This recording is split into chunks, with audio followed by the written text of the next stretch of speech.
अच्छी तरह से वर्णित होती है, जिसमें ये सब चीजें यूज होती हैं। कौन कौन सी चीजें यूज होती हैं? रिब्ड बॉल्ट यूज होता है, नुकीले मेहराब यूज होते हैं, उड़ते हुए ब्रेटस यूज होते हैं, और सना हुआ कांच, सना हुआ कांच तो सान की कांच को यूज कर रहे हैं वो, कुछ ऐसा। ठीक है, तो इसका आंसर क्या हो जाएगा? इसका आंसर आपका गॉथिक करके है कुछ। ठीक है, गॉथिक मतलब गॉथिक जैसे हमने याद करो, पढ़ा होगा या उसमें जब हम मुगल काल पढ़ रहे थे तो मैंने आपको बताया था कि जो पेंटिंग होती थी ना उसको पिट्रा ड्यूरा कहते थे, है ना? तो पिट्रा ड्यूरा मुगलों की देन है। किसकी देन है? ये वैसे मुगलों की देन नहीं है, पिट्रा ड्यूरा मुगलों की देन है। ठीक है, पिट्रा ड्यूरा में क्या होता था कि जैसे कोई संगमरमर, वो आज भी चलता है पिट्रा ड्यूरा, संगमरमर के अंदर जो है ना क्राफ्ट करके उसके अंदर कलर भरना, है ना, और उसके अंदर महंगे महंगे पर्ल्स या मोती वगैरह लगाना, वो सब चीजें। ताजमहल की गेट पर। हाँ वैसा कुछ। अगला नेक्स्ट क्या कह रहा है आपका क्वेश्चन?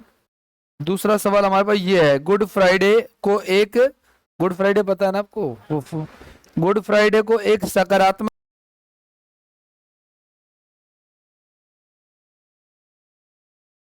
रूप से स्वीकार्य है। कारण क्या है इसका? इस दिन को गुड कहा जाता है ताकि यीशु मसीह, ईसा मसीह जो था ना, यीशु के बलिदानात्मक मृत्यु के सकारात्मक धार्मिक अर्थ को दर्शाया जा सके। अब जनरली जब हम धार्मिक आंदोलन पढ़ते हैं तो हम ईसाई धर्म को उतना नहीं पढ़ते, क्योंकि ईसाई धर्म से कभी कोई क्वेश्चन दिखता नहीं है, लेकिन इन्होंने क्वेश्चन पूछ लिया है।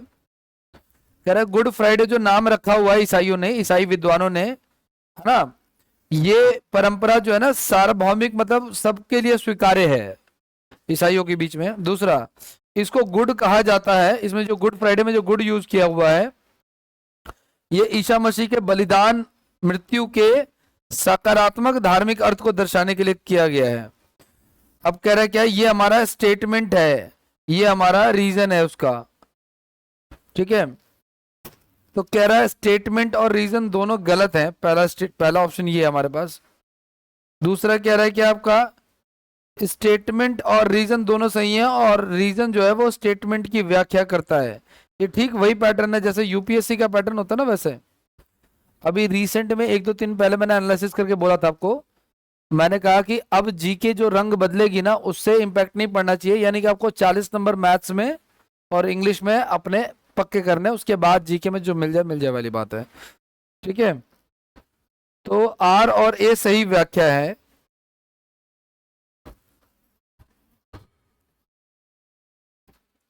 और कह रहे तीसरा, ए और आर दोनों सही है, लेकिन आर ए की व्याख्या नहीं करता है। ए क्या था हमारा? गुड फ्राइडे जो है वो ईसा मसीह के बलिदान को बताता है, जो कि एक्सेप्टेबल है, सार्वभौमिक मतलब यूनिवर्सली दुनिया के हर क्रिश्चियन जो है उसको मानता है। ये तो बात सही है, सही लगती है बात। और दूसरा उसमें जो गुड फ्राइडे है इसका कोई लॉजिक नजर नहीं आता है। ठीक है, तो इसका आंसर क्या आपका? इसका आंसर डी है। ए जो है स्टेटमेंट, ए रीजन सही है, ध्यान से सुनना। गुड फ्राइडे को सकारात्मक रूप से नामित करना ईसाई विद्वानों परंपराओं के बीच सार्वभौमिक रूप से स्वीकार्य है। ये स्टेटमेंट गलत बता रहे हैं, लेकिन दूसरा वाला सही बता रहे हैं। इसमें जो गुड वर्ड किया हुआ है ये ईसा मसीह के बलिदान मृत्यु और उनके सकारात्मक धार्मिक अर्थ को दर्शाता है। तो ऊपर ये पूछ रहे थे।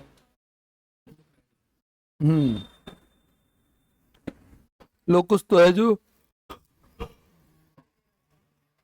पड़ा हुआ आ रहा है कुछ तो है जो पड़ा हुआ आ रहा है। प्रथम तराइन के युद्ध में मोहम्मद गौरी को किस राजपूत शासक ने हराया था? तो तराइन के कितने युद्ध हुए थे? तराइन में टोटल 3 युद्ध हुए थे। तराइन का पहला युद्ध कब हुआ था? 1191 में, 1100 और 1200। तीसरा युद्ध किसके बीच में हुआ था? जयसिंह वैसिंह तो मर गए। 1216, हाँ 1216 में हुआ था। बताओ किसके बीच में हुआ था? बहुत इंटरेस्टिंग है, और ये है नोट्स में है हमारे, हमने पढ़ा है इसको।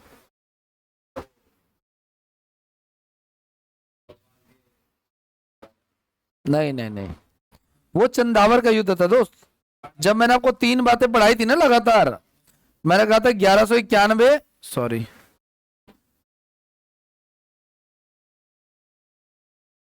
मैंने कहा था 1191 किसके बीच में होता था? गौरी वर्सेस पृथ्वीराज। कौन जीता? चौहान जीत गया। 1192 गौरी वर्सेस पृथ्वीराज चौहान, कौन जीता? गौरी। 1101 साल छोड़ के 94, इसमें था गौरी वर्सेस कौन? जयचंद। जयचंद आ जाता है। ये 1216 है। अब गौरी के 3 गुलाम थे, कुतुबुद्दीन ऐबक, यालदोज और कुबाजा। यालदोज और कुबाजा आपस में लड़ते हैं, क्योंकि खुद जब गौरी चला जाता है, ये नोट्स में है, ये देख लेना आप लोग। जब गौरी चला जाता है तो किसको राजा बना के जाता है? तो कुतुबुद्दीन ऐबक उसका गुलाम था, और कुतुबुद्दीन ऐबक के मर जाने के बाद उसका बेटा राजा बनता है, जो कि अयोग्य शासक होता है ना, आराम शाह। ठीक है ना।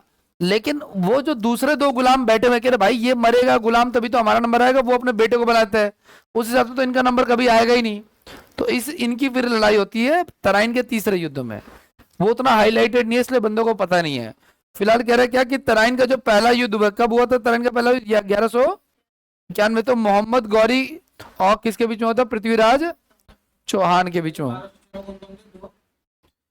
यालदोज था, और आई थिंक शायद मेरे हिसाब से ना, एक बार देखना और पड़ेगा, 2 जो इसके गुलाम, यालदोज तो था।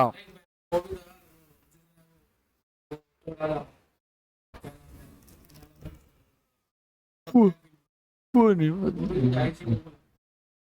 नहीं नहीं, वो सेनापति था, वो गुलाम नहीं था। ये भी तो सेनापति जो है ना गुलाम के अंडर है, सेनापति गुलाम के अंडर है। सेनापति के उसमें था। हाँ बट जो भी है, बट ये गुलामों की पोस्ट ना ज्यादा बड़ी है। बंदे लाया था ये इंडिया। अगला कह रहा है which Mughal empire used to Deccan campaign against the Marathas to spend significant time in that reason.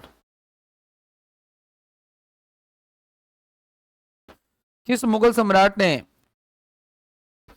मराठाओं के विरुद्ध विरुद्ध दक्कन और दक्कन अभियान का क्षेत्र में पर्याप्त समय बिताया? भाई औरंगजेब ने बिताया, बात सही है। औरंगजेब ने अपनी पूरी जिंदगी जो है वो कहाँ बिता दी? दक्कन में बिता दी, है ना भाई।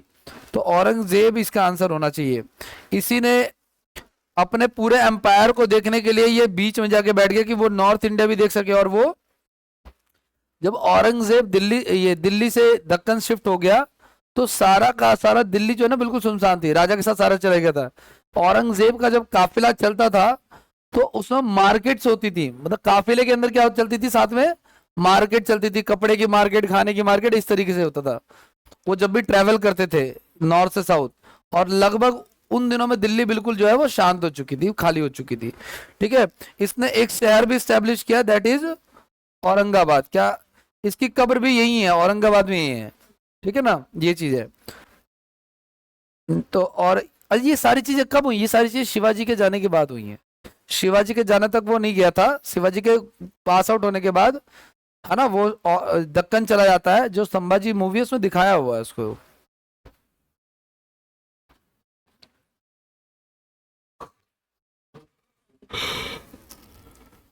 मौर्य साम्राज्य का संस्थापक कौन है? चंद्रगुप्त मौर्य है ना भाई। इसका गुरु कौन है? चाणक्य। इसका गुरु कौन है? चाणक्य है। इसके समय में एक और बंदा फेमस कौन है? मेगास्थनीज। कौन है? मेगास्थनीज ने कौन सी किताब लिखी है? हाँ, इंडिका। इंडिका लिखी है। इंडिका में इसने भारत के समाज को कितने वर्णों में विभाजित किया था? हाँ, 7 वर्णों में। कितने वर्णों में? जबकि ये 4 वर्णों में कर रहा है। चतुष्वर्ण जो होते हैं, जैसे कि वही ब्राह्मण वैश्य शूद्र, लेकिन इसमें कृषक भी है, रोजगार वाले भी है, सारी चीजों को वर्णित करता है। ये 7 वर्ण आया हुआ है क्वेश्चन में। ठीक है, तो चंद्रगुप्त मौर्य इसका आंसर हो जाएगा। इसका आखिरी शासक कौन है भाई? मौर्य वंश का आखिरी शासक कौन है? वृद्धरथ है। कौन है? वृद्धरथ है।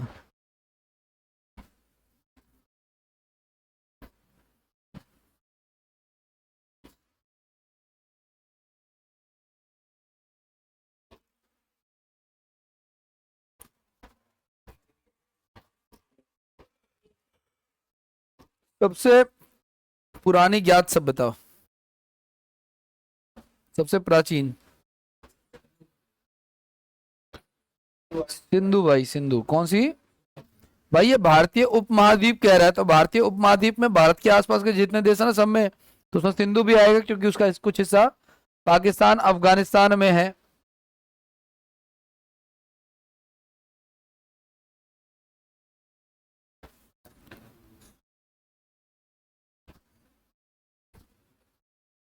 कह रहे हैं इनमें से कौन सा कथन रास बिहारी बोस के बारे में सत्य नहीं है?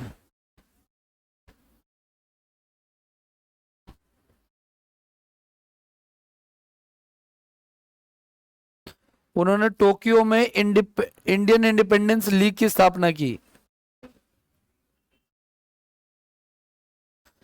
वे गदर आंदोलन और आजाद हिंद फौज के गठन में एक महत्वपूर्ण व्यक्ति थे।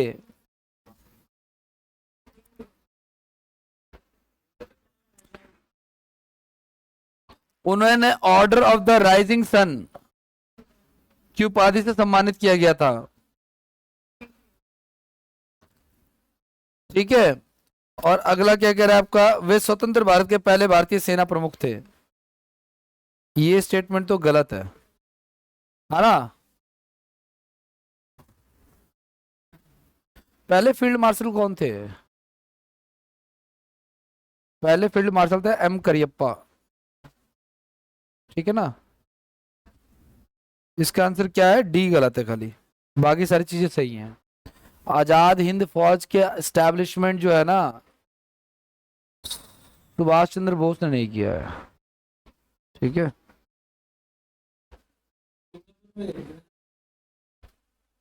क्वेश्चन आया।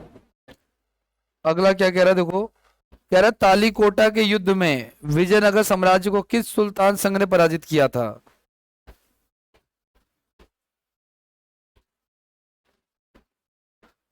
राजपूत ने।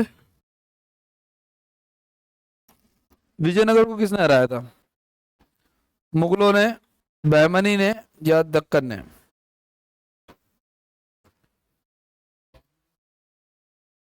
बहमनी कहाँ थे? देखो सुनो, ये जो विजयनगर एम्पायर, अगर आप मैप देखोगे ना जहां हमने पढ़ रखा है, ध्यान सुना, अगर ये विजयनगर एम्पायर तो उसके जस्ट ऊपर बहमनी एम्पायर है। क्या जस्ट ऊपर? बहमनी। और जितने, जब ये बना था ना विजयनगर एम्पायर, उसके लगभग 10 साल बाद ही बहमनी एम्पायर बना था। इनकी लड़ाइयां होती थी जो कृष्णा नदी कावेरी नदी से थे, उनके दोआब को लेकर के लड़ाई होती थी। ठीक है ना? तो बहमनी सल्तनत मेरे हिसाब से इसका आंसर होना चाहिए डी है इसका आंसर, दक्कन। तो फिर दक्कन सल्तनत भी हो सकता है, क्योंकि मुझे याद नहीं है, क्योंकि एग्जैक्ट ये साथ साथ ही थे। दक्कन मतलब ये वाला एरिया फिर जो बच गया ना आपका, किस चीज को लेके होती थी, किससे होती थी?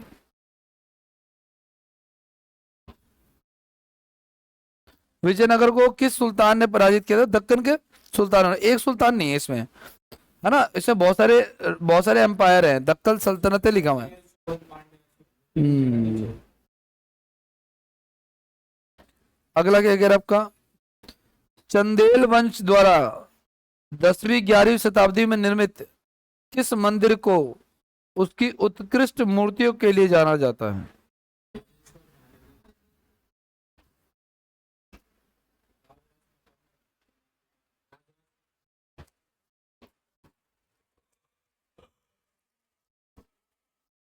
मंदिर तो ये सारे नोट्स में थे हमारे, बट ये 10वीं-11वीं शताब्दी में बना मंदिर है और चंदेल वंश के द्वारा मंदिर है। ये उड़ीसा में है।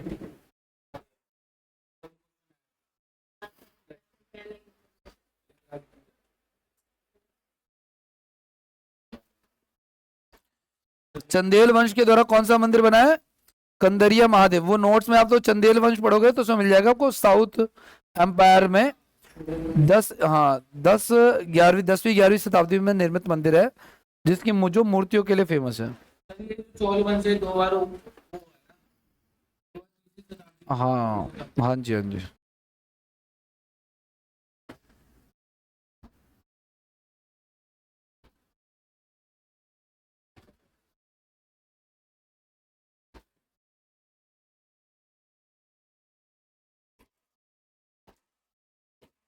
उत्तर पश्चिम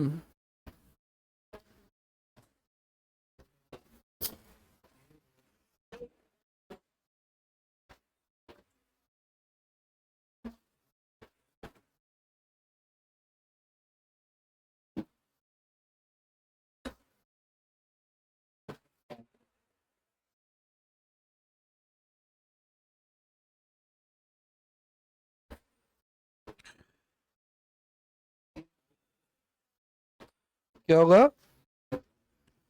ये बताओ, ये जो वंश है, बातें नहीं करो भाई प्लीज, ये जो वंश है इसका फाउंडर कौन है गुर्जर प्रतिहार का?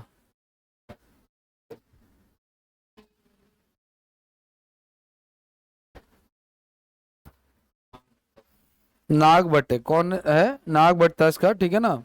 और इसका आंसर भी नागभट्ट ही है, ठीक है। मतलब कि उत्तर पश्चिम कहाँ पे समझा, पहले भी बताओ इनका एरिया कौन सा था? हाँ भाई, इनका नाम था गुज्जर। क्या नाम था इनका? तो जो गुजरात और राजस्थान के इलाका उससे मिलके बने थे ये। और इन इसी समय में राष्ट्रकूट वंश हुआ करता था और इसी के समय पाल वंश हुआ करता था। इनको लेकर, कन्नौज को लेकर इनके बीच में लड़ाई हुआ करती थी, है ना, जिसको त्रिपक्षीय संघर्ष, तीन टंगरी का युद्ध ये सब कहते थे, है ना। तो लास्ट में इनकी जीत जो है वो, इसमें गुजरों की जीत हुई थी, उन्होंने उसकी राजधानी भी बनाया। लेकिन कह रहे कि भारत के उत्तर पश्चिम से जो अटैक होते थे अरबों के, उसको रोकने वाला कौन था? तो नागभट्ट फर्स्ट था।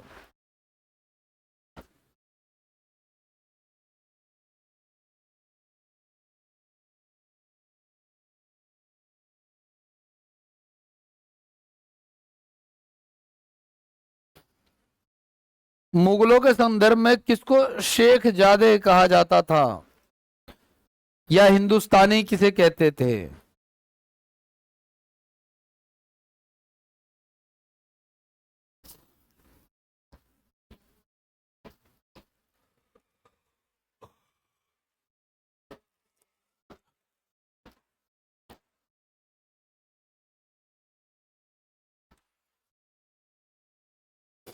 अरे मुगलों की, एक बात ध्यान रखना, आप वाईसीटी पढ़ोगे ना जब, तो आपको वाईसीटी में बहुत सारे क्वेश्चन ऐसे भी मिलेंगे जो बिल्कुल ही अलग है, मतलब बहुत ही नए लगेंगे। जैसे मुगल जो थे ना, आपसे पूछेगा इनमें से कौन सा वंश था जो अपने सैनिकों के बीच में अपनी परिवार की फोटोएं दिया करता था, है ना, पब्लिक हॉलीडेज पे, और उनको अपनी वंशावली के बारे में बताता था। तो इसका आंसर भी मुगल ही है। मुगल जो थे, कोई ईद वीद होती थी ना, कोई फेस्टिवल, तो वो अपने परिवार की फोटो देते थे। ठीक वैसी फोटो जो ऐसा गूगल सर्च करोगे ना आप मुगल का, जिसमें बाबर को भी बिठा बिठा करके बाबर कह रहा हूँ, वो ये मुगल किसके खानदान के थे यार, चंगेज खां को दिखाया गया है, तैमूर लंग को भी दिखाया गया, दोनों को दिखाया गया है, ठीक है ना। तो ये उनका प्रोसेस होता था, ये क्वेश्चन भी आया हुआ है। फिलहाल ध्यान से सुनना, शेख जादे मुगल प्रशासन में पूछ रहा है, किसी मुगल बादशाह की नहीं कह रहा है कि आप शेखू नाम से किसी का नाम रख दो कि भाई, है ना, वो चीज। तो यहाँ पे हिंदुस्तानी या शेख जादा किसको कहते थे मुगल प्रशासन में? ऐसा व्यक्ति गाइज, ऐसा मुसलमान, भारतीय मूल का मुसलमान जो भारत में पैदा हुआ है और मुगल शासन के तहत प्रशासनिक पदों पर, उसको हिंदुस्तानी कहते थे। वो हिंदुस्तान के लिए अमीर रहता, ये ईमानदार रहता था।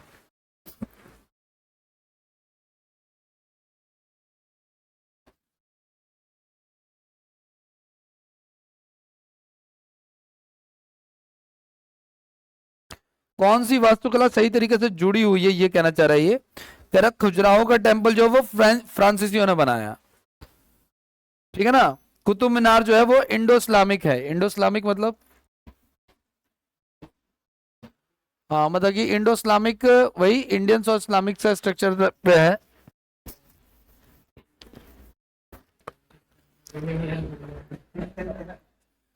लोटस टेम्पल तो मैंने उस दिन बताया था आप लोगों को शायद। लोटस टेम्पल कौन से धर्म को रिप्रेजेंट करता है? बहाई धर्म को। किसको रिप्रेजेंट करता है? और ये बहाई धर्म किसका पार्ट है? ये मुसलमानों का पार्ट है। यानी आपको यहाँ पे मुसलमान भी दिखेंगे, ठीक है ना, कहीं और दिखे ना दिखे बट यहाँ दिखेंगे। बहाई धर्म पहले ईरान इराक में हुआ करता था, जैसे हर धर्म टूट जाता ना, जैसे जैन धर्म टूट गया, बौद्ध धर्म टूट गया, वैसे मुस्लिम धर्म में एक धर्म टूटा, बहाई। तो जब वहां पे उनके ऊपर अत्याचार हुआ था, उसमें से काफी लोग भाग करके भारत आ गए। वहाँ मूर्ति ये कोई बता देते हैं वहाँ। हाँ वहां मूर्ति नहीं है। तो वो मूर्ति होना जो है ना, वो तो एक अलग मेथड है। मैं सोचता हूँ सर ये हिंदू धर्म का प्रतीक होगा। नहीं नहीं नहीं, ये क्वेश्चन आया हुआ है कि लोटस टेम्पल किस धर्म से रिलेटेड है। इसका एक रील भी मैंने पहले बनाया था, बहुत पहले। तो बहाई धर्म को बताता, और बहाई धर्म किससे रिलेटेड है? मुस्लिम से। लेकिन मुस्लिम होने का तो ये नहीं कि मूर्ति नहीं है। देखो सुनो, दो चीजें है ना, एक होता है जो मूर्ति को मानते हैं, मूर्ति को मानते उसे क्या कहते हैं हम लोग? मूर्ति यार वर्ड आते हैं ना, हमने पढ़ा था वो भक्ति आंदोलन में, सगुण और निर्गुण, है ना भाई। तो हिंदू धर्म में दोनों ऑप्शन है। आपको मूर्ति पूजा करनी है, आप मूर्ति लगा लो बड़ी सी, नहीं कर सकते कोई सुविधा नहीं तो आप नाम जपते रहो, बैठ के ध्यान लगाते रहो, है ना। तो जब हमारे यहाँ पे दोनों ऑप्शन है, दोनों तरीके से। लेकिन किसी किसी धर्म में मूर्ति का कंसेप्ट है ही नहीं, वहां सीधे सीधे निर्गुण रूप को पूजते हैं वो लोग। निर्गुण का मतलब उनको हर जगह पे उनका कोई शेप नहीं देते, ठीक है ना, वो चीज है। तो उसके बहुत सारे हैं, उसमें सिख धर्म भी आता है ना। तो कहते हैं निर्गुण निर्भय, वो जो एक ओमकार वाला जो सॉन्ग बजता है वो वाला, है ना। तो वो वाला मुस्लिम में भी ऐसा है, क्रिश्चियनिटी में ऐसा नहीं है। वो भी सेम दोनों हिंदुइज्म की तरह दिखता है कुछ कुछ, कि मूर्ति पूजा भी है, चर्च के अंदर मूर्तियां भी बना रखी हैं, और वैसे भी है, ठीक है। यहूदी धर्म में मूर्ति पूजा नहीं है, ठीक है, ये चीज है। तो कौन सा युग्म सही है, तो ठीक है। तो इसमें देखो लोटस टेम्पल जो है वो बहाई धर्म को बताता है, और ये मुसलमानों से रिलेटेड है। इंडिया गेट राजपूतों से रिलेटेड आपको ही पता है, ये नहीं है। एडविन लुटियंस ने बनाया था इसको। किसने बनाया था इसको? एडविन लुटियंस ने, जिसने कनाट प्लेस बनाया, जिसने नई दिल्ली वाला इलाका बनाया। ये कुतुब मीनार है जो हिंदू इस्लामी धर्म का रिलेटेड है, और खजुराहो मंदिर फ्रेंच से रिलेटेड है। तो कुतुब मीनार ही दिख रहा है जो बेटर ऑप्शन है। हिंदू इस्लामिक क्यों? क्योंकि इस्लामिक स्ट्रक्चर कुतुब मीनार है, लेकिन वहां के आप वहां पे देखोगे साइड में जो स्ट्रक्चर बने हुए हैं, खंबे बने हुए हैं, वो इस्लामिक नहीं है, वो हिंदू धर्म से रिलेटेड लगता है। और वहां पे साफ साफ अरबी भाषा में लिखा हुआ है कि 24 मंदिरों को तोड़ करके जैन मंदिर और हिंदू मंदिर तोड़ करके बनाया गया है। वहां अभी भी ये बात लिखी हुई है। चलो आप लोग आगे बढ़े। नेक्स्ट क्या कह रहा है आपको?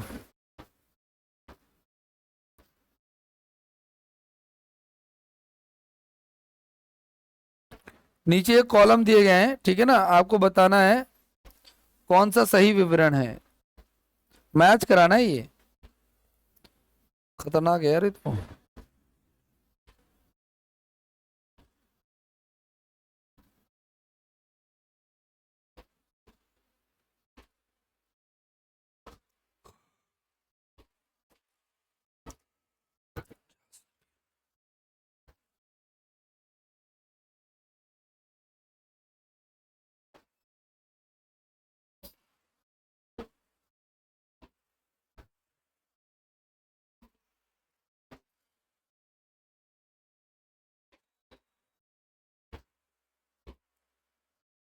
चलो कुछ तो नोट से कुछ कुछ हेल्प हो जाएगी, इससे ऐसी बात नहीं कि बिल्कुल आउट ऑफ द वे जाएगा।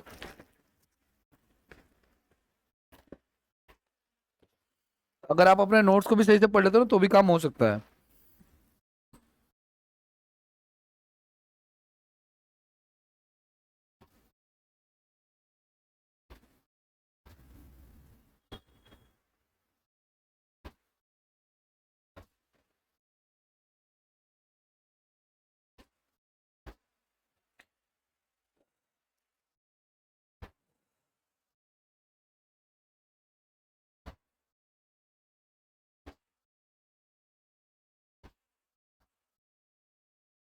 ऑप्शंस भी हैं इसके शायद, आई थिंक।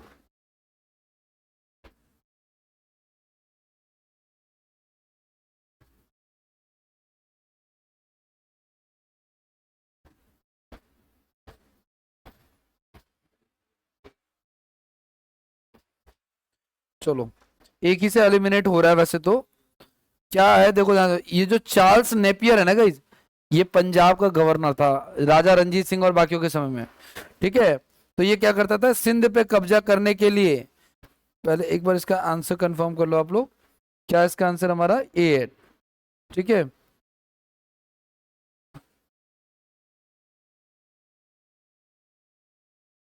ये सी है ना, सी, ठीक है। हाँ हाँ, नहीं जो भी मतलब जिससे जो मैटर रिलेटेड है ना वो अरेंज करना है आपको। चार्ल्स नेपियर को ना, ये जो हमारा उत्तरी पश्चिमी भारत है, पाकिस्तान अफगानिस्तान वाला पंजाब वाला, उसमें इस बंदे को अपॉइंट किया गया था ताकि वो इस चीजों को हैंडल करे। तो इसका आंसर जो हो जाएगा आपका वो ये वाला हो जाएगा। क्या? सिंध पर कब्जा करने के लिए सैन्य अभियान का नेतृत्व किया था इस बंदे ने। यानी सी का क्या हो जाएगा, 4 हो जाएगा। तो सी के 4 के हिसाब से सिर्फ एक ही ऑप्शन में एलिमिनेट हो जा रहा है ये, है ना। बाकियों के ऊपर पढ़ लेते हैं। पहले का 5वां है क्या भाई, जो एंग्लो रशियन राइवलरी थी, मतलब दुश्मनी थी, ठीक है ना, उसका क्या लेना देना था, तो उसका अफगानिस्तान और फारस में प्रभाव बढ़ाने के लिए प्रेरित किया इसने। जो सब्सिडरी अलायंस था हमारा, वो सिंध के अमीरों के लिए, उनको सिंध के अमीरों पर संकलन करने के लिए पहले थोपना था इनको।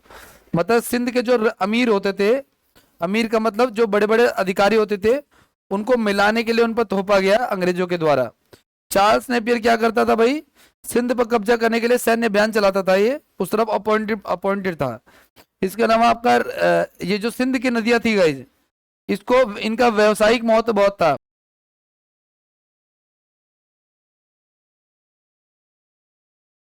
तो में दुआब का रास्ता था, दुआब से कृषि ज्यादा थी। मैंने आपको बताया था कि 5 नदियों का जो रास्ता था उसके बीच में उसको दुआब कहते थे। एक चीज और ध्यान रखना, आप लोग ये पढ़ सकते हो, जैसे रावी चनाब रिवर, तो उसका दुआब का कुछ नाम है। चनाब और सतलुज है, उसके दुआब का कुछ नाम है। समझ पा रहे हो आप लोग, है ना। तो रावी और चनाब के बीच में जो दुआब वाला रास्ता था ना, देखो जब ये जो क्या नाम था, सिखों के जो 10 गुरु थे वो जब खत्म हो गया, उसके बाद और भी कुछ लोग खत्म हो गए, जैसे कि बंदा बहादुर और भी बहुत सारे लोग है ना। तो इनके खत्म हो जाने के बाद जो सिख धर्म जो स्प्लिट हो गया, टूट गया, तो कुछ कुछ इलाकों में बट गया, मिसल में बट गया। मिसल का मतलब मैं बताया था, पढ़ा था हमने शायद। मिसल का मतलब बराबर होता है, वैसे इक्वल। इक्वल मतलब इनको रावी नदी से सतलज नदी का बराबर का इलाका दे दिया, मतलब जितना बराबर इनका उतना इक्वल, मतलब इक्वल एरिया है ना। तो उसी में एक राजा रंजीत से जो सुकर चकिया मिसलते थे, तो उनको जगह दे दी थी। उसने हेल्प की थी किसकी, अहमद शाह अब्दाली के पोते की हेल्प की, उसकी तोपें ने चिनाब रिवर से निकाल के दी, है ना। तो तब जाके अहमद शाह अब्दाली के पोते ने उनको लाहौर का राजा बनाया, किसको, रंजीत सिंह को। उसके बाद से दोबारा से सिख धर्म जो है पावर में आता है। फिर तब तक अंग्रेज आ जाते हैं, तो सिख धर्म को वापस से कंट्रोल कर लेते हैं, दिलीप सिंह को इंग्लैंड भेज देते हैं। हाँ हाँ, रंजीत सिंह के काफी बाद जाता है, मतलब कि हाँ। ट्रीटी ऑफ 1832 की जो संधि हुई थी गाइज, वो सिंध की नदियों और सड़कों को जोड़ने के लिए हुई थी।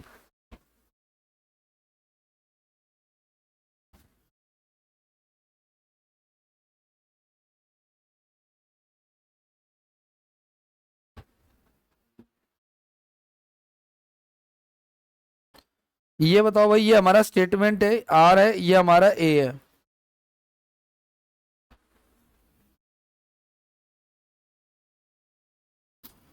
कह रहा हड़प्पा नगर में वृत्ताकार ईंटों के प्लेटफॉर्म की पंक्तियां धार्मिक समारोह के लिए उपयोग की जाती थी।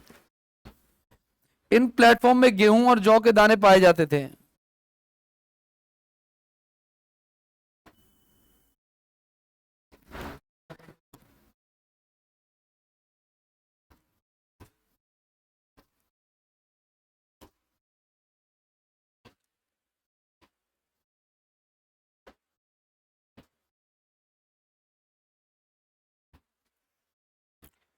कह रहा है ए और आर दोनों गलत हैं। कह रहा है ए और आर सही, ए दोनों ए और आर सही हैं, और ए आर ए की व्याख्या करता है। दोनों सही हैं लेकिन आर ए की व्याख्या नहीं करता है। ए गलत है लेकिन आर सही है।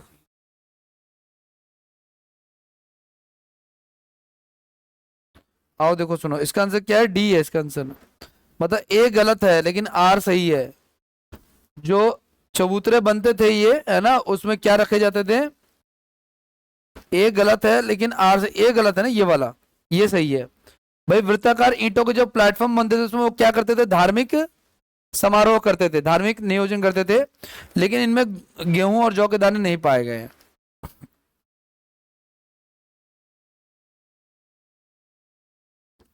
पराक्रम दिवस किससे संबंधित है, ये तो इजी है, ये रीसेंट का क्वेश्चन है। बताओ भाई, पराक्रम दिवस किससे संबंधित है, सुभाष चंद्र बोस से रिलेटेड है, ठीक है।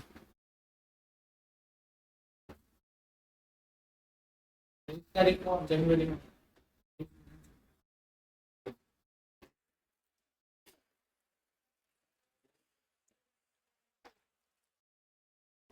नेक्स्ट बताओ क्या कहना चाह रहा है ये। कह रहा अपने साम्राज्य में गुप्तचरों की व्यवस्था शुरू करने का श्रेय किस मौर्य शासक को जाता है। ये इंटरेस्टिंग क्वेश्चन है।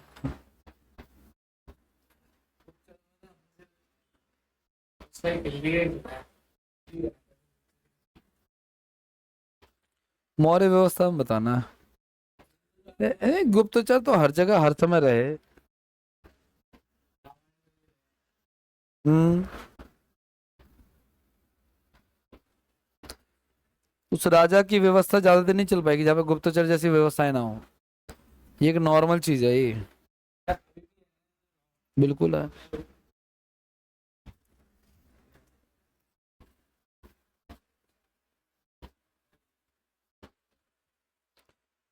पाकिस्तान में न्यूक्लियर टेस्ट होने के पता लगाने के लिए भारतीय गुप्तचरों ने वहां के साइंटिस्टों का पीछा किया। वहां के साइंटिस्ट जिस सलून में जाके बाल कटवाते थे उन बालों का सैंपल लेकर के उसमें से न्यूक्लियर पार्टिकल्स को निकाल करके इस बात का प्रूफ किया कि हाँ ये लोग न्यूक्लियर एक्टिविटीज में एक्टिव हैं। ये गुप्तचर व्यवस्था है। ठीक है ना। तब तक पंडित लाल बहादुर शास्त्री ने कह दिया फोन करके पाकिस्तान के पीएम को कि हमें सब पता चल गया आपके बारे में। तो इसका मतलब पता चल गया तो पाकिस्तान का जो पीएम है जो जनरल है वहां के उनको आइडिया लग गया कि भाई जासूसी हो गई है। सारे गुप्तचरों को ढूंढ ढूंढ के मार दिया गया भारत के। ठीक है ना। मेरा किसी से कोई लेने देने नहीं है। कोई पंडित जवाहरलाल नेहरू कोई किसी से कोई लेने देने नहीं है। ठीक है ना। ये होता ना जिसको सब्र नहीं होता चुप नहीं बैठ सकता जो। अगर भारत का प्रधानमंत्री चुप बैठ जाता तो ये काम आराम से हो रहा होता। जब पता चल गया तो ढूंढ ढूंढ के मारे फिर सबको। उन गुप्तचरों के पीछे फिर अपने गुप्तचर लगाए। उनके काम करने का प्रोसीजर अलग है। आप इतिहास गवाह है। मैंने कोई अपनी तरफ से नहीं बोला। आप सर्च कर सकते हो इसके ऊपर। नेक्स्ट इसका डी आंसर है गाइस। किसने शुरू किया गुप्तचर व्यवस्था? ठीक है। जब राजा व्यवस्था शुरू हो गई तभी से गुप्तचर व्यवस्था शुरू हो गई।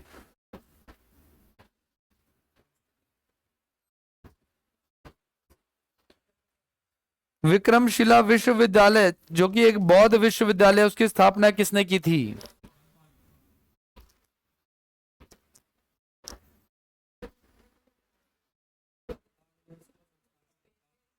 हाँ ये संस्थापक है भाई। ये ध्यान रखना। ये क्या है? संस्थापक है। हाँ इनका एक्चुअली इन्होंने जब त्रिपक्षीय में लड़ा ना तो इनका लॉस बहुत हो गया। उसके बाद से उन्हें पीछे हट गए। तो त्रिपक्षीय में 3 लोग थे गुज्जर प्रतिहार राष्ट्रकूट और पाल वंश। और 1-2 साल का नहीं बहुत लंबी लड़ाई लगभग 100 वर्ष 100 मतलब कई पीढ़ियां इनकी जनरेशन लड़ती रही। लेकिन सबसे ज्यादा लॉस किसका हुआ? गोपाल का नहीं मतलब कि पाल वंश का लॉस हुआ सबसे ज्यादा। तो ये चुपचाप वहां से साइड हो गए। इसने कई सारे अपने डेलीगेट्स ये चूंकि कौन सी यूनिवर्सिटी बना रही है तो बौद्ध धर्म में इंटरेस्टेड होंगे। तो बौद्ध धर्म के कई सारे अपने मंत्रियों को और है ना व्यक्तियों को इन्होंने चाइना भेजा बौद्ध धर्म के प्रचार के लिए। हाँ नहीं त्रिपक्षीय संघर्ष में।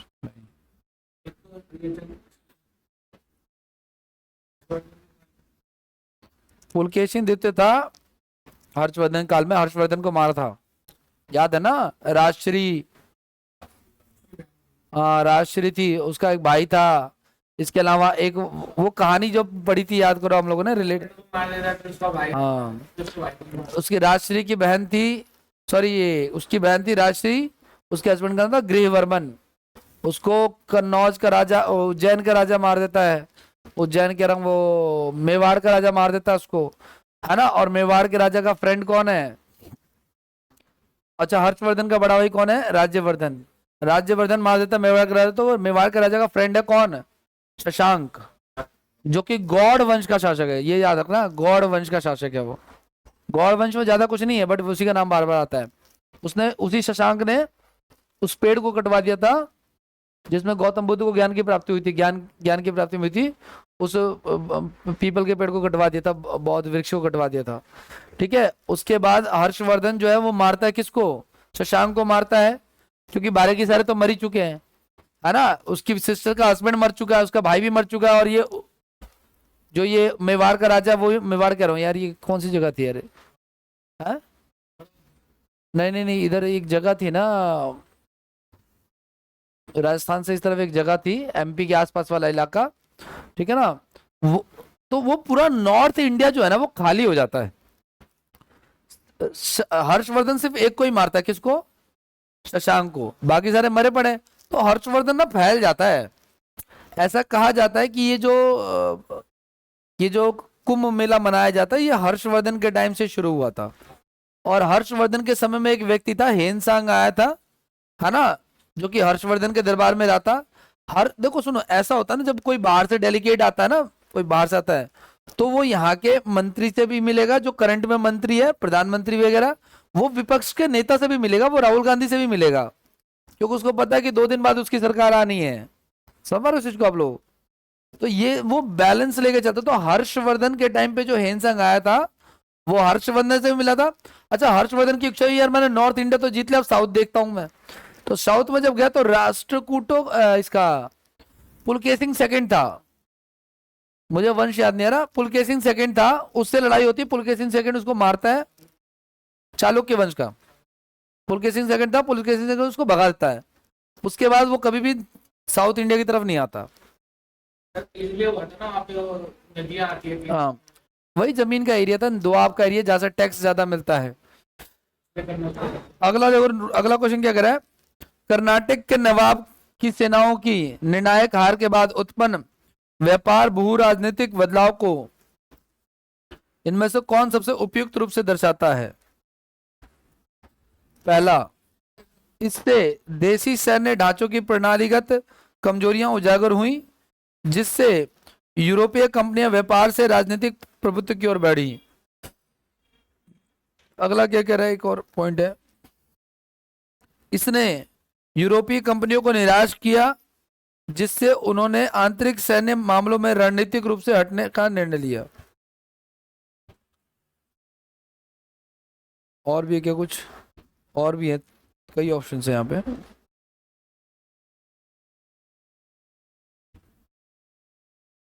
तीसरा ऑप्शन है, इसने स्वदेशी सत्ता को सुदृढ़ किया। देखो ये क्वेश्चन क्या है, पहले क्वेश्चन पढ़ो। कह रहा है, कर्नाटक का जो नवाब है ना, कर्नाटक युद्ध पता है, कार्नेटिक वॉर हमने 3 पढ़े थे, ठीक है ना। तो कर्नाटक के युद्ध में जो कर्नाटक के नवाब की सेनाओं की निर्णायक हार के बाद उत्पन्न उत्पन्न मतलब पैदा हुआ क्या?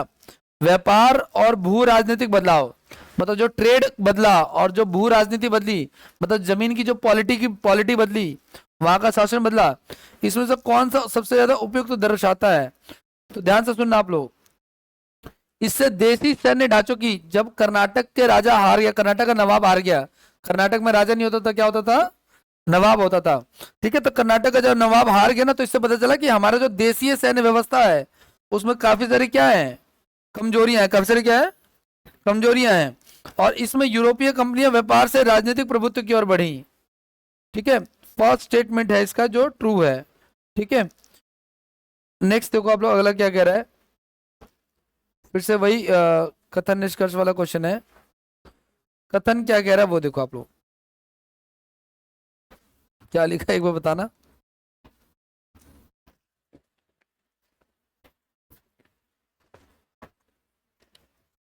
कहना क्या चाह रहे हैं?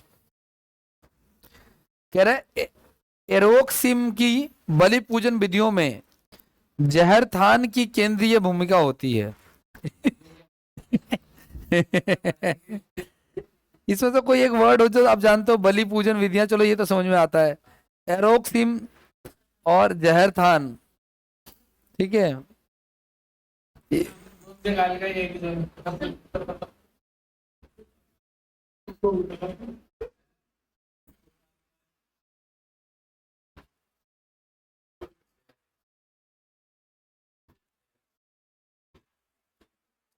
जहर थान एक पवित्र पवित्र उपवन है। उपवन समझते हो क्या होता है? बताओ, छोटा सा ग्रोव कह रहा है ये, ठीक है ना, जिसमें आत्माओं के निवास की मान्यता है, जिसे जहर एरा देवी भी शामिल है।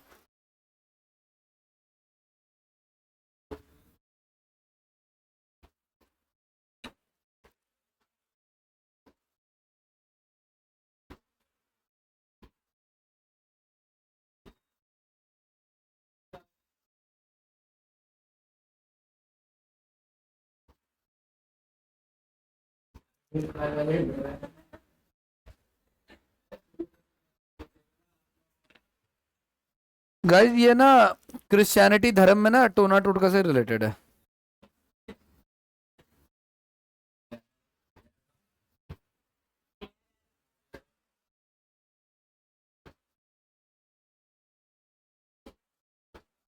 ठीक है क्या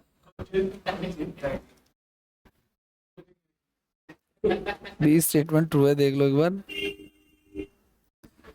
ये दोनों सही हैं और आर ए की व्याख्या करता है। क्या क्वेश्चन है देख लो। वैसे तो मुझे अगर ये क्वेश्चन आएगा तो एज इट इज आएगा। कह रहा है कि एरोका सिम की बलि पूजन विधियों में जहर थान की केंद्रीय भूमिका होती है। और जहर थान जो है वो क्या एक तरह का एक उपवन है जिसमें आत्माओं के निवास की मान्यता है ना। एक तरह का उपवन समझते हो ना, एक तरह से मतलब कि जंगल टाइप का छोटा सा, जिसमें क्या किसका वास है, आत्माओं का वास है। ठीक है, और उसमें एक उनकी देवी भी रहती है जिसका नाम है जहर एरा।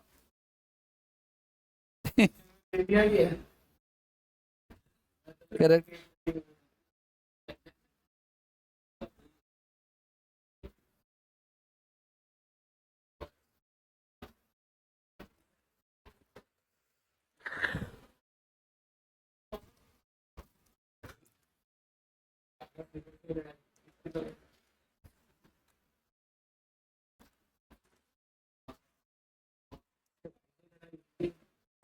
सामूगढ़ की लड़ाई औरंगजेब और किस मुगल बादशाह के बीच में हुई थी?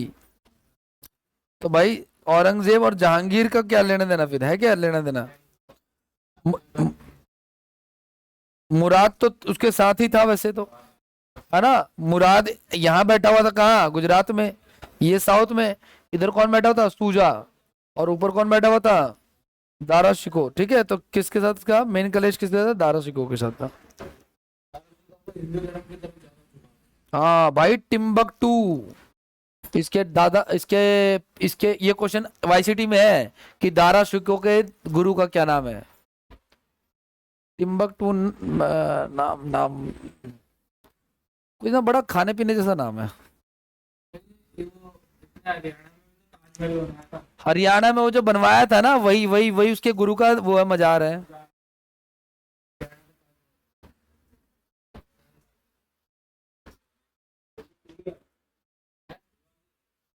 नहीं नहीं,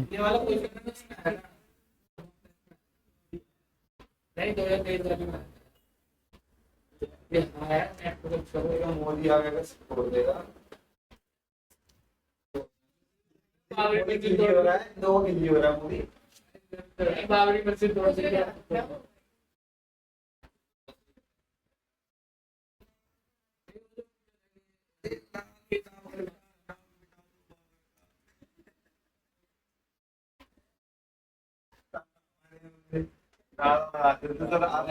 शेख चिल्ली का शिष्य था।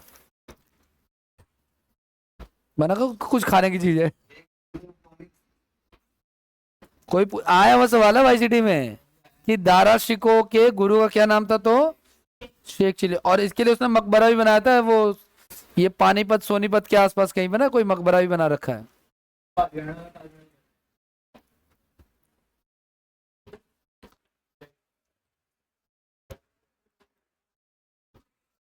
अगला बताओ। उदयगिरी और खंडगिरी गुफाओं के बारे में कथनों पर विचार कीजिए।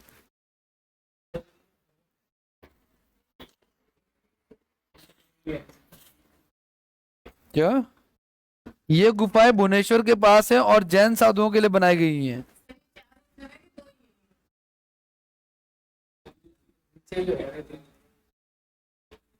चार ऑप्शन है।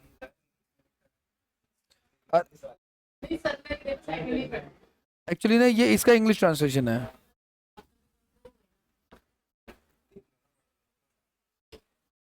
ये टाइपिंग एरर है।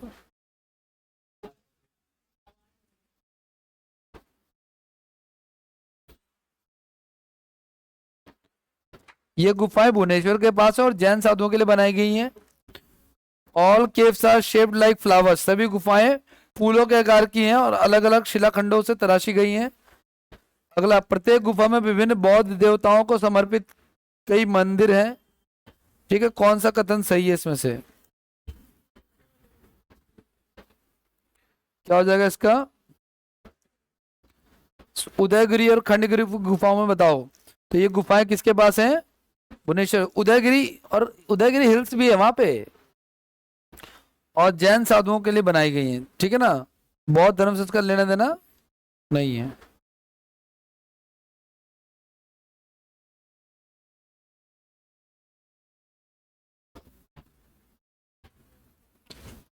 पहले कॉमनवेल्थ गेम्स,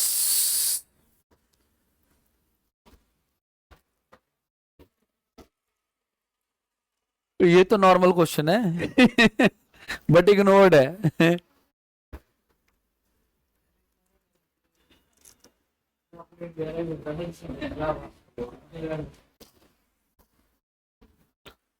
पहले कॉमनवेल्थ गेम्स किस देश में आयोजित किए गए थे? गाइस, कॉमनवेल्थ गेम्स जनरली उन देशों में आयोजित होते हैं जो ब्रिटेन के उपनिवेश थे, यानी जहाँ पे ब्रिटेन ने शासन किया था। कनाडा में भी शासन किया था, भारत में भी शासन किया था, ठीक है ना, वो चीज है। क्या आंसर हो जाएगा इसका? कनाडा हो जाएगा। चाइना इंडिया से बाद में आजाद हुआ है क्या? चाइना इंडिया से बाद में आजाद हुआ 1949। आजाद नहीं हुआ, वहां पे किंगशिप थी, किंगशिप खत्म हो गया सर। ब्रिटेन नहीं गई थी वहाँ, लेकिन था वहाँ कुछ आजादी का सीन।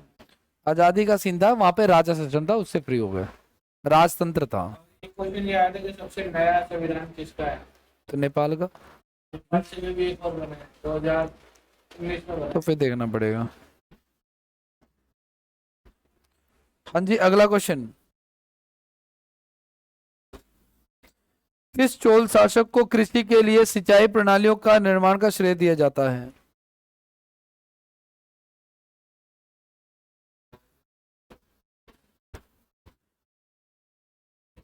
वही बंदे फेमस थे उसमें रहते थे।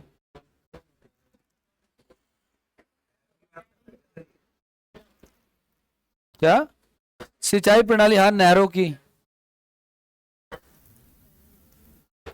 नहर से गए जैसे मर्जी गए।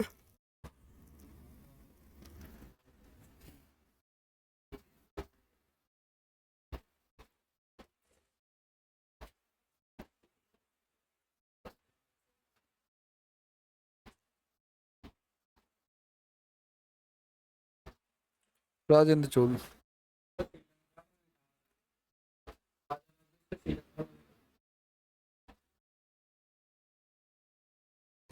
कथन ये हमारा, और कारण ये है।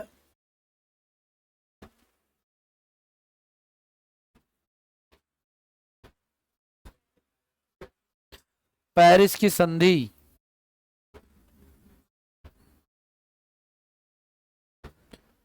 भारत में फ्रांसीसी बस्तियों को व्यापारिक चौकियों तक सीमित कर दिया। संधि के बाद फ्रांसीसी अब अपनी फैक्ट्रियों में सैनिक तैनात नहीं कर सकते थे तथा उन्हें किलेबंद नहीं कर सकते थे। ए और आर दोनों सही है, और आर ए की व्याख्या करता है, ऐसा कुछ, ठीक है ना। बी आंसर है, ए और सही है, आर ए की सही व्याख्या है। पेरिस की संधि हुई किसके साथ? तीसरे कर्नाटक युद्ध में। तीसरा कर्नाटक युद्ध था, उसके बाद पेरिस की संधि हुई थी। उसमें फिर जो, अच्छा, कर्नाटक जो जगह है ना, जो अभी पढ़ा था कर्नाटक के नवाब वाला क्वेश्चन, दो क्वेश्चन आगे कर्नाटक से रिलेटेड। पहला वाला क्वेश्चन क्या था जो हमने पढ़ा था? हाँ हाँ, नवाब पीछे क्यों हट गए थे? उनकी सैन्य व्यवस्था सही नहीं थी। लेकिन आपको पता है इस कर्नाटक में जो युद्ध हुए ज्यादातर अंग्रेजों के, वो फ्रांसीसियों के कारण हुए। किसके कारण हुए? फ्रांसीसी भी रहना चाहता है और अंग्रेज भी, तो उनके कारण। और कभी कभी तो वो इसलिए लड़ते थे क्योंकि उनकी लड़ाई यूरोप में होती थी, तो यहाँ भी लड़ जाते थे वो, ठीक है ना। तो एक्स्ट्रा सापेल की संधि, पेरिस की संधि, है ना, ये सारी संधियां के कारण होता। आखिरी जो 3 युद्ध हुए, तीसरा जो कर्नाटक युद्ध था वो यही वाला था, पेरिस की संधि के साथ। उससे इन्होंने फ्रांसीसियों को पूरी तरीके से खत्म कर दिया, है ना। सिर्फ बिजनेस करोगे और कुछ नहीं करोगे, और इतना रख सकते हो आप, मतलब कोई भी सेना वगैरह इससे ज्यादा नहीं रख सकते, ये रूल लगा है। उसको फ्रांस को बोल दिया था ना कि तुम मेरी तरफ से लड़ो।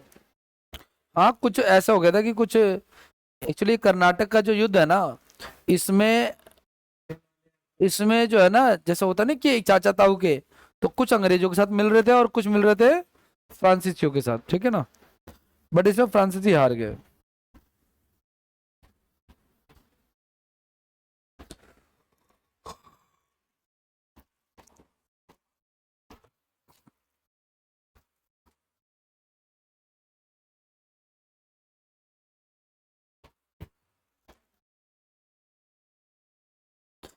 गुजरात की मध्यकालीन वास्तुकला की क्षेत्रीय विशेषताओं के संबंध में कौन सा कथन सही है?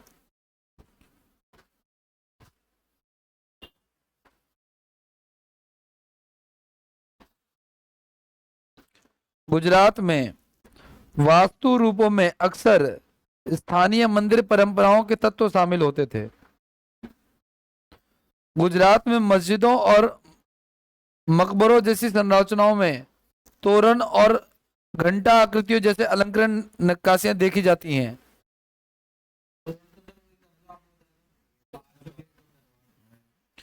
ठीक है।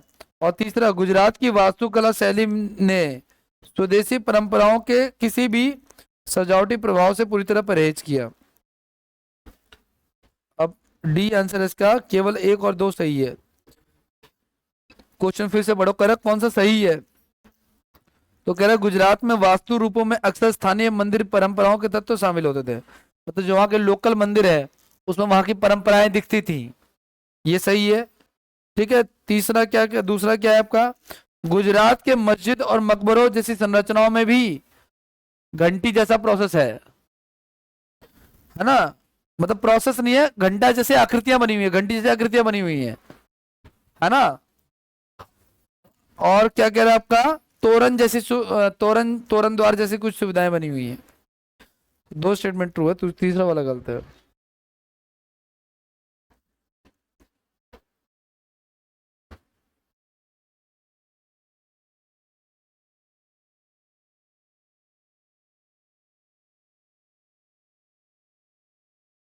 कथन क्या कह रहा है?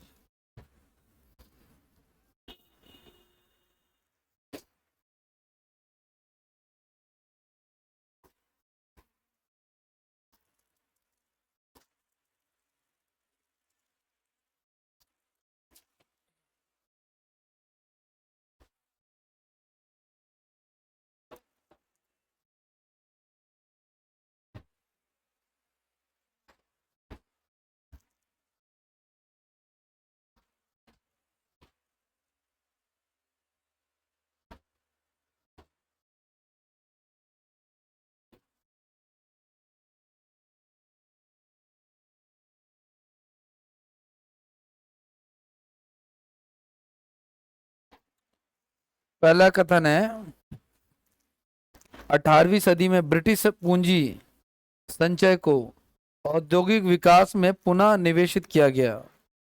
दूसरा इसका कारण है, पूंजी मुख्य रूप से सामंती अभिजात वर्ग के बजाय व्यापारियों और उद्योगपतियों द्वारा नियंत्रित थी। वैसे देख लो इसका, सी स्टेटमेंट है, बोथ ट्रू है और आर उसकी एक्सप्लेनेशन है। क्या 18वीं सदी में जो ब्रिटिश पूंजी संचय को, ब्रिटिश 18वीं शताब्दी में ब्रिटेन ने जो पूंजी संचय किया था, यानी पैसा जो इकट्ठा किया था, उसको उन्होंने कहाँ लगाया, औद्योगिक विकास में, इंडस्ट्रियल डेवलपमेंट में लगाया। और एक बात और सत्य थी कि वहां पे ना आम लोगों की बजाय जो है ना पैसा ज्यादातर किसके पास था, व्यापारियों के पास था और उद्योगपतियों के पास था।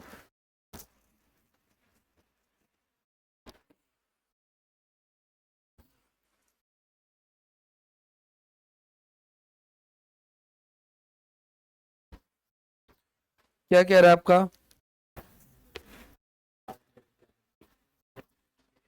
हिंसक विरोध तो नहीं था भाई ये,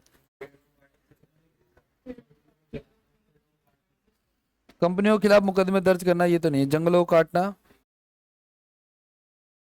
क्वेश्चन तो बड़ो, कौन सा विधि का उपयोग ग्रामीण द्वारा चिपको आंदोलन के, तो ये तो यही था, विधि तो यही थी, पेड़ों को जलाना नहीं था विधि, है ना, तो बी आंसर हो जाएगा इसका, सुंदरलाल बहुगुणा।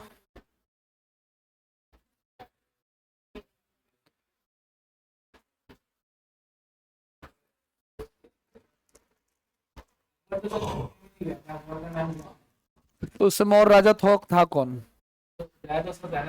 ज्यादातर तो राजाओं में सेनापति नहीं नहीं, ज्यादातर तो सेनापति जाते हैं ना भाई।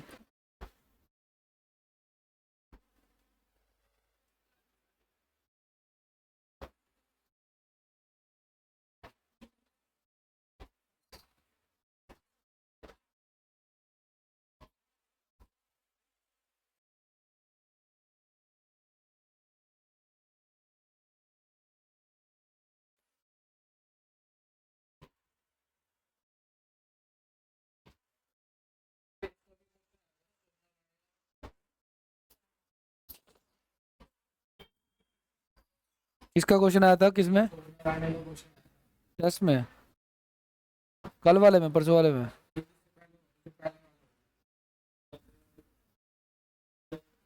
देख लो आप, पढ़ लो। इसके जी के अच्छे से पढ़ के जाना भाई।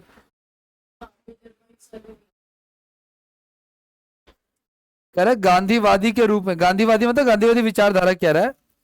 शोभना राणा की विरासत किस समकालीन शासन पहल से सबसे अधिक मेल खाती है? स्टार्टअप इंडिया से, राष्ट्रीय शिक्षा नीति से, गगनयान मिशन से, या फिर स्वच्छ भारत अभियान से? तो इसका आंसर है कौन? डी है।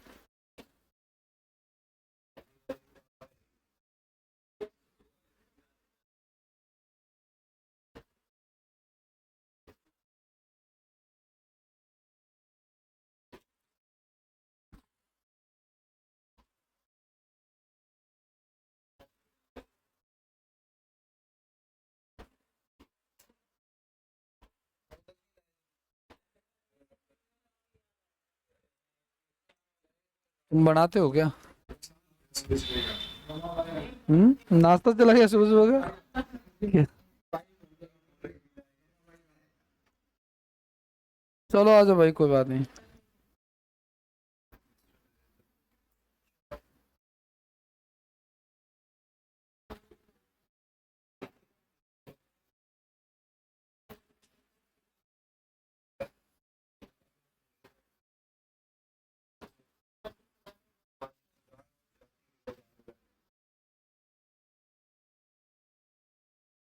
इनकी किताब थी गुलामगिरी, है ना भाई? और इनकी वाइफ का नाम था ज्योतिबा फुले, है ना?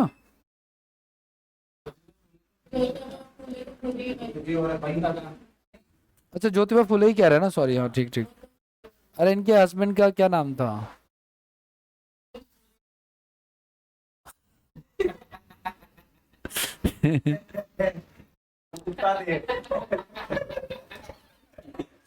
ये बात बुरी लगी मुझे।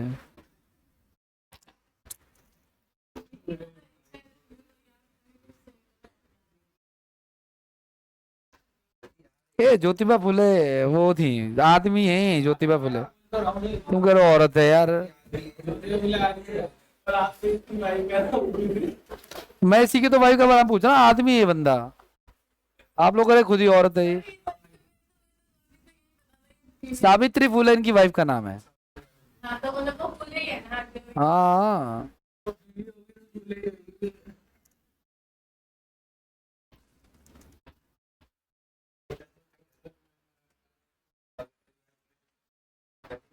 हम्म, यही बोलना चाह रहा था तो मैटर भटक गया।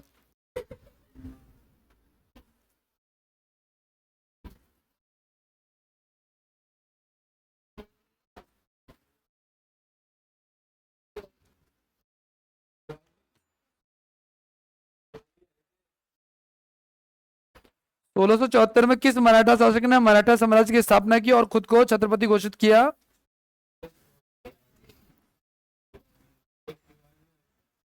क्षत्रिय। ये कहा सके हिस्ट्री में? अच्छा ये देखो कितना गजब का क्वेश्चन है, देखो देखो देखो, नया क्वेश्चन है, नया।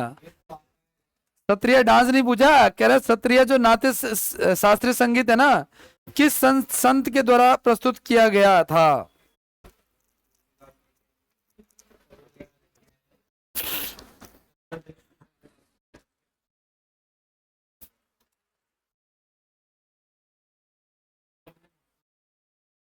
एक मिनट में प्रोनाउन की निकाला। तो ठीक है,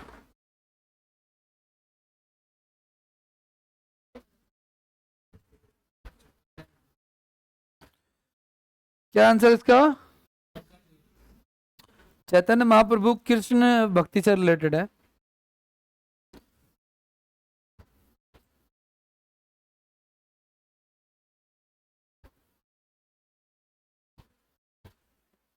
अगला,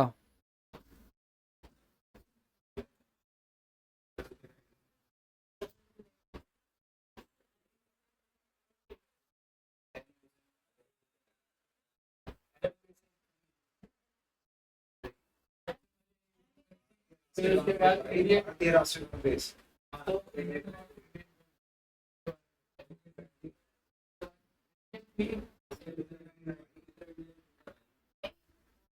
भारतीय राष्ट्रीय कांग्रेस में सोमवार की पहली बारी में कमला नेहरू कौन सी है?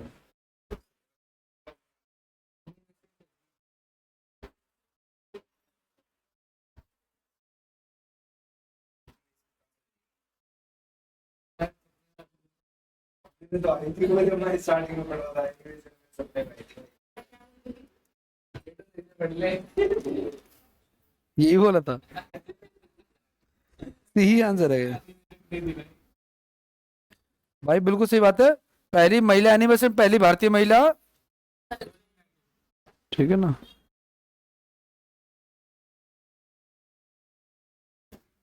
पहले व्यक्ति का नाम ही पहली बार सुन रहे हैं।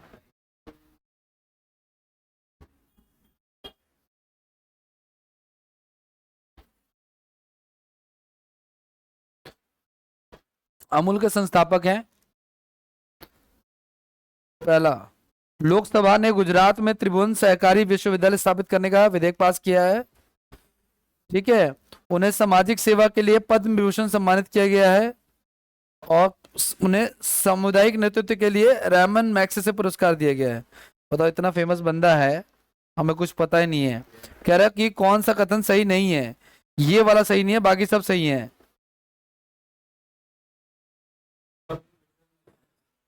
यानी भारत में उनको पद्म विभूषण नहीं मिला, उनको रैमन मैग्सेसे मिल चुका है ना, जो एशिया का नोबेल प्राइज है। उनके नाम पे कोऑपरेटिव सोसाइटी बनाई गई है, बिल पास हुआ है, विधेयक पास हुआ है, ठीक है ना। और क्या कह रहा, अमूल के संस्थापक हैं, इनका नाम है त्रिभुवन दास पटेल। पटेल से तो याद रखना, ठीक है ना। किसके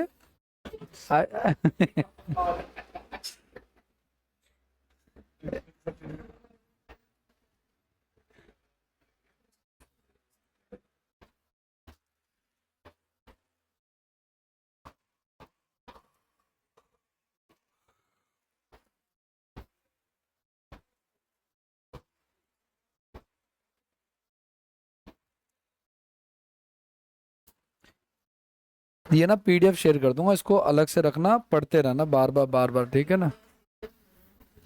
है, हाँ, एक बार से कुछ नहीं होगा। अब जैसे वो जो आया था, वो मैं तो क्वेश्चन भूल गया, वो वाला ये जो क्रिश्चियनिटी के वो टोनर टोटकी से रिलेटेड था, कितना वियर्ड क्वेश्चन है। लेकिन मैंने कहा ना भाई, रीजनिंग और मैथ जो है ना आपके नंबर बढ़ाएगी, जीके की गारंटी नहीं है। मैं ये नहीं कह रहा संभव है, लेकिन गारंटी नहीं है। तो इसलिए बेहतर यही है कि मैथ रीजनिंग को पूरा स्ट्रॉन्ग करो, और जीके में जितना आप पढ़ सकते हो पढ़ो, वो वाली बात है।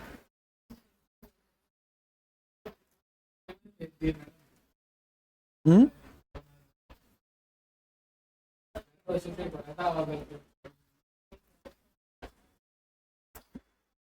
मुगल बादशाह के तहत राजा और जमींदारों के प्रशासनिक भूमिकाओं में क्या अंतर था? राजा और जमींदार में क्या अंतर था? जमींदार राजा के अधीन अधिकारी थे, जिन्हें सीधे सम्राट द्वारा नियुक्त किया जाता था।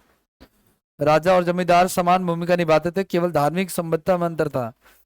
नहीं, ऐसा कुछ नहीं है। राजा व्यापक क्षेत्र पर शासन करते थे, उनका दर्जा ऊंचा था, लेकिन जमींदार मुख्य रूप से भूमि के राजस्व प्राप्त करते थे, ठीक है ना। और क्या था, जमींदारी पूरी राजनीतिक सत्ता रखते थे, जबकि राजा केवल शाही पद पर थे। क्या आंसर है इसका? सी। क्या बताना है इसमें, कौन सा? भूमिकाओं में अंतर, ये आंसर है इसका। हाँ? यही भूमिका है ना। राजा का पद ऊंचा होता था, लेकिन जमींदार मुख्य रूप से किसी जमीन का देख रेख करता था। ठीक है। 36वां।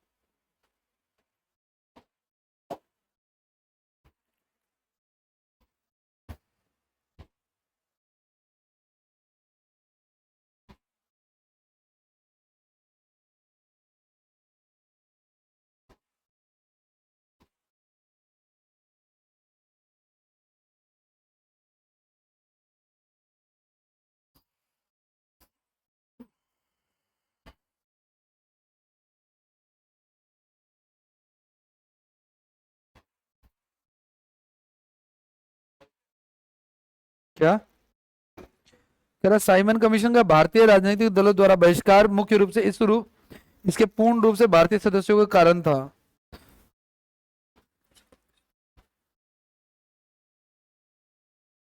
इसमें तो सारे के सारे अंग्रेज थे ना। नेहरू रिपोर्ट ने भारत के लिए तत्काल उद्देश्य के रूप में पूर्ण स्वतंत्रता के प्रस्ताव की प्रस्तावित किया था। क्या आंसर है इसका? फर्स्ट वाला। ना तो एक सही है ना ही दो सही है। ये तो गलत ही है, इसमें सारे के सारे भारतीय नहीं थे, सारे सारे क्या थे? अंग्रेज थे। और तत्काल नहीं दिए थे, पूर्ण स्वतंत्रता की मांग तो बाद में हुई, पूर्ण स्वराज की मांग।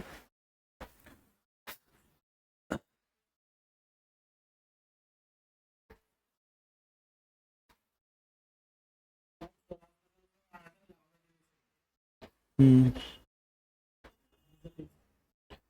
मिशन शक्ति ग्रामीण पुरुषों के लिए स्टार्टअप अनुदान, प्रधानमंत्री आगयान योजना, पिछड़े वर्गों में रेलवे सुरक्षा, पिछड़े क्षेत्रों में रेलवे सुरक्षा, स्वदेश दर्शन 2.0, विषय आधारित पर्यटन, और प्रधानमंत्री जनमान आदिवासियों के लिए शहरी आवास। सी आंसर है इसका जो ट्रू है। कह रहा है कि कौन सा सही मेल खाता है। तो स्वदेश दर्शन में क्या था आपका? विषय आधारित पर्यटन दर्शन, है ना। विषय आधारित मतलब साइंस से रिलेटेड, है ना, आर्ट्स हिस्ट्री से रिलेटेड, इस तरीके से। इसको ही रखते हैं, बाकी नेक्स्ट में करेंगे। वैसे पीडीएफ भेज दूंगा मैं आप लोगों को। इसमें 2-4 पेजेस भी बचे हुए हैं, लेकिन बार बार देखने की आवश्यकता है, ध्यान रखना इस चीज का। अब आप खुद देख लो हमारा पढ़ा हुआ कितना आया है और कितना नहीं है, वो चीज।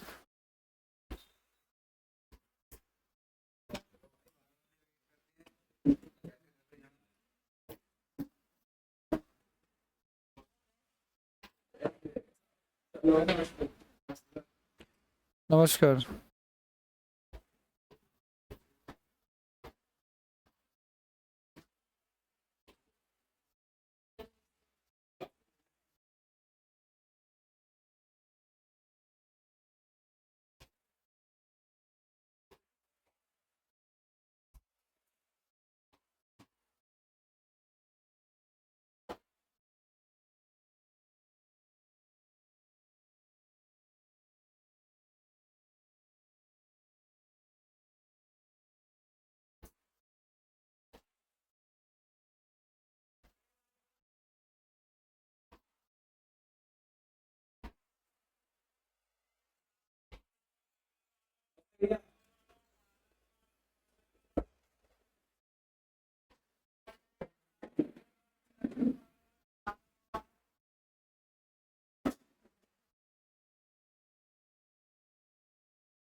शिक्षा सदन का नहीं, टेस्ट एरिना करके ऐप होगा, वो डाउनलोड कर लो ना, उसमें चलेगा फ्री में मॉक टेस्ट। बहुत सारे फ्री है, बहुत सारे पेड भी है, फ्री वाला भी बहुत सारा है।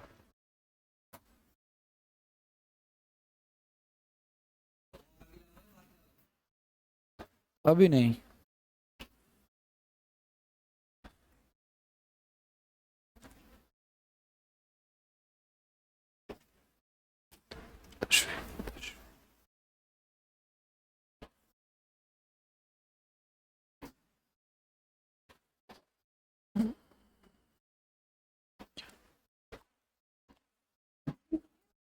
ठीक चलेगा बच्चे,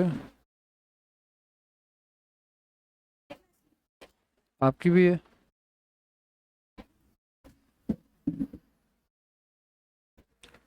देखो सुनो, इनके बीच में जो मल्टीप्लाई का सिंबल है दैट मीन्स हमें इन दोनों का एसएफ निकालना है। हाँ हाँ, और एट द रेट का मतलब हो गया हमें इनका एलसीएम निकालना है। ठीक है, लिखा तो है x इंटू वाई और x at the rate Y denotes LCM. ठीक है, अब then find the value of this, तो इसके बीच में मल्टीप्लाई है तो इनका आप क्या निकालोगे, एलसीएम, एचसीएफ। फिर जो आएगा एचसीएफ और इसका क्या निकालोगे फिर आप, एलसीएम। तो जो आएगा आंसर आंसर जो, हाँ और सर इसमें क्वेश्चन नंबर 9 भी चेक करना इसी पीडीएफ में। How many questions you have done?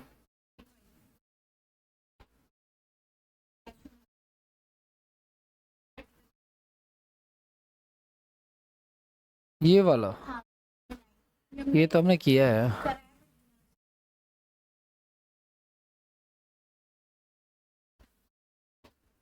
देखो सुनो, तेरा दो संख्याओं का प्रोडक्ट कितना है, उनका एचसीएफ क्या 13 है, तो मैंने कहा अगर ऐसा है तो एक संख्या 13x मान लो, एक 13y, उनका प्रोडक्ट हो जाएगा 6760। इसको दो बार काट दो तो x इंटू वाई की वैल्यू जो भी आएगा उसका फैक्टर कर लेना, वही उनके पेयर्स बन जाएंगे। ठीक है ना, वो चीजें कितने फैक्टर बनेंगे। हाँ हाँ जी, गुड मॉर्निंग। हे प्रभु, पढ़ के आए हो गए आप लोग वर्ब का चैप्टर? आज तो असाइनमेंट है, वो लेक्चर ऑफ करना है, शिट।